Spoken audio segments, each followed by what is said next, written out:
আসসালামু আলাইকুম বন্ধুরা, আমি কান্তিক বলছি। আমার আজকের নতুন ভিডিও দেখার জন্য তোমাদের সবাইকে স্বাগতম জানাই। তো তোমরা সবাই কেমন আছো? আশা করছি খুব ভালো আছো, সুস্থ আছো।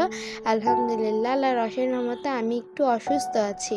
আল্লাহর অশেষ রহমত কেন বললাম? আসলে আল্লাহ চাইলে আমাকে আরও অসুস্থ বানিয়ে দিতে পারতেন, কিন্তু আল্লাহর রহমতে আমার এতটা খারাপ লাগছে না এবং আমার এতটা অসুস্থও লাগছে না। ঠিকই আছে, ভালোই লাগছে, এতটা খারাপও লাগছে না। আসলে বন্ধুরা, আমার না পেট ব্যথা হচ্ছিল, তারপর পাতলা পায়খানা হয়েছে, এই কারণে আর কি আমার একটু খারাপ লাগছে। তবে আল্লাহ আমাকে ভালোই রেখেছেন, আলহামদুলিল্লাহ।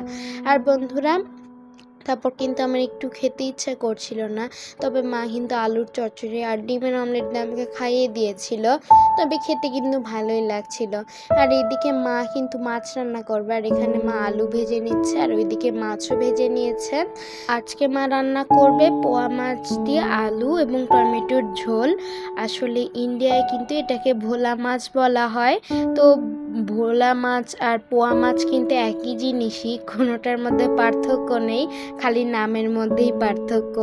আর বন্ধুরা, এখানে দেখো মা একটা মশলা রেডি করে নিয়েছে, আদা রসুন জিরা সুন্দর করে বেটে নিয়েছে, আর তার সাথে হলুদ গুঁড়ো, মরিচ গুঁড়ো, ধনিয়া গুঁড়ো, জিরা গুঁড়ো, এগুলো সব কিছু মিক্স করে রেখে দিয়েছিল অনেকক্ষণ। এতে করে তরকারির মধ্যে একটা বাটা মশলার স্বাদ চলে আসে, খুবই ভালো লাগে এটা দিলে।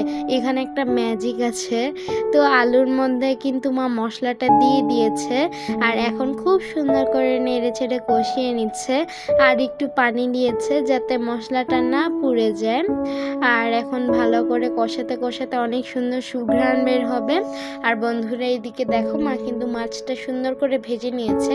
তো মায়ের এই কষানো দেখি আমার না পেটের ব্যথাই কমে গেছে। আসলে এটা না খেতে দুর্দান্ত হয়, এই জন্য। আর বন্ধুরা দেখো, মা কিন্তু এত সুন্দর করে কষিয়েছে, দেখতে অনেক ইয়ামি লাগছে, তাই না? অনেক ইয়ামিও হয় এটা। আর সাথে তো মা টমেটো ধুয়ে কেটে রেখেছে, সেগুলোও কিন্তু মা পরে অ্যাড করবে। আর আসলে শীতের সময় অনেক বেশি টমেটো অল্প দামে পাওয়া যায়, তো তখন কিন্তু মা তরকারিতে অনেক বেশি টমেটো ইউজ করে, যেহেতু আমার টমেটো অনেক প্রিয়। আর এখন তো গরমের সময়, এখন বেশি টমেটো পাওয়াও যায় না, এই জন্য কিন্তু মা অল্প পরিমাণেই ব্যবহার করে। আর বন্ধুরা, তোমরা তো দেখেইছিলে মা লবণ ব্যবহার করেছে, আর এখন কিন্তু মা সামান্য পরিমাণে পানি দিয়েছে। আর বন্ধুরা, মা কিন্তু আলুটা চেক করে দেখলো সেদ্ধ হয়েছে কিনা। তারপর বন্ধুরা দেখো, মা কিন্তু এখানে মাছগুলো দিয়ে দিয়েছে। মাছগুলো কিন্তু মা সুন্দর করে মশলার মধ্যে কষিয়ে নিবে, আর মেকআপ করিয়ে দিচ্ছে এগুলো মাছগুলোকে, তাহলে দেখতে খুব মুখরোচক হবে, আবার খেতেও খুব ভালো লাগবে। আসলে এটা না অনেক মজার একটা তরকারি, তোমরা শিখে রাখতে পারো, পরিবারের সবার খুব ভালো লাগবে, যারা টমেটো খায় না তাদেরও ভালো লাগবে। তো বন্ধুরা দেখো, মা কিন্তু এত সুন্দর করে কষিয়ে নিচ্ছে, তো রান্নাটা দেখতে অনেক সুন্দর, আবার খেতেও। তো টমেটোটা কিন্তু মা প্রথমে ব্যবহার করবে না, আসলে প্রথমে সেটা প্রথমেই দিয়ে দিলে না একটু গলে গলে যায়, গলা হয়ে যায়। তো ওভাবে আমার মা মাঝে মাঝে রান্না করে, তবে আজকে মা টমেটোগুলো স্বাস্থ্য খারাপ করতে চায় না, এই জন্য কিন্তু মা টমেটোগুলো পরে দিয়ে দিয়েছে, একদম তাদেরকে ঠিক রকম রাখবে, একদম গলে গলে যাবে না। আজকে মায়ের এভাবেই রান্না করতে ইচ্ছা করছিল, তো গলে গলে গেলেও খুব মজা লাগে খেতে, আবার না গলে গেলেও আসলে মজা লাগে আর কি। তো এটা কিন্তু হেলদি টমেটো, এটা স্বাস্থ্যকর, যেহেতু এইভাবেই দেওয়া হয়েছে, এই জন্য তোমরা এটাকে হেলদি টমেটো বলতে পারো। আসলে সব টমেটোই হেলদি হয়, তাই না বন্ধুরা? কিন্তু তোমাদের সাথে একটু মজা করলাম, এটা যেহেতু স্বাস্থ্যবান হয়ে আছে তাই এটা হেলদি টমেটো। আর বন্ধুরা, তারপর কিন্তু মা কিছুটা ধনিয়া পাতাও ব্যবহার করেছে। তো ধনিয়া পাতা দিলে কি একটা মজাদার ফ্লেভার আসে, একদম শীত শীত ফ্লেভার আসে। তো গরমের দিন তো শীত সবারই ভালো লাগে, তাই না? তো ধনিয়া পাতা, তবে ধনিয়া পাতা নতুন টাটকা ঘ্রাণটা না অনেক ভালো লাগে, তবে এখনকার ধনিয়া পাতার এত সুন্দর ঘ্রাণ থাকে না, আসলে যেহেতু এটা সংরক্ষিত। তবে শীতকালে ইনশাল্লাহ আবার ভালো ভালো টাটকা টাটকা পাওয়া যাবে ধনিয়া পাতা। আর বন্ধুরা দেখো মা সার্ভ করে নিয়েছে, আমার তো দেখে জিভে জল চলে এসেছে। তো বন্ধুরা দেখো এখানে কিন্তু মা চিকেন রান্না করছে। আসলে মা কিন্তু অফ ক্যামেরায় আলু দিয়ে চিকেনটা রান্না করে নিয়েছে, আর সাথে কিন্তু দেখো মা গোটা গোটা রসুনও দিয়েছে, কেননা আমার রসুন খুব প্রিয়। তো খালি রান্না শেষ হওয়ার পরে যেই লুকটা ছিল সেটাই তোমাদের সাথে মা শেয়ার করলো। আর বন্ধুরা দুপুরে কিন্তু আমার একদমই খেতে ইচ্ছে করছিল না, তবে আমি তো শুয়েছিলাম আর মা বারবার কলা খেতে দিচ্ছিল, যেহেতু আমার পেটটা খারাপ এই জন্য। তো কলা খেয়ে ভালোই লেগেছিল, আর এখন কিন্তু মা আমাকে একটু জেদ করে ভাত খাইয়ে দিচ্ছে। তবে না খুবই মজা লেগেছিল, এই মাছ দিয়ে তো ভাত খেতে অনেক ভালো লাগে।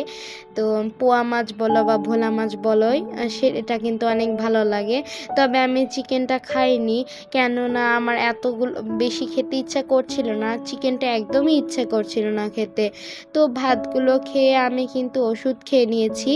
তারপর জানো মাগরিবের নামাজের পর আমার না আবার পেট ব্যথা করছিল। তো তারপর আবার পাতলা পায়খানা হয়েছে, তো কি করার।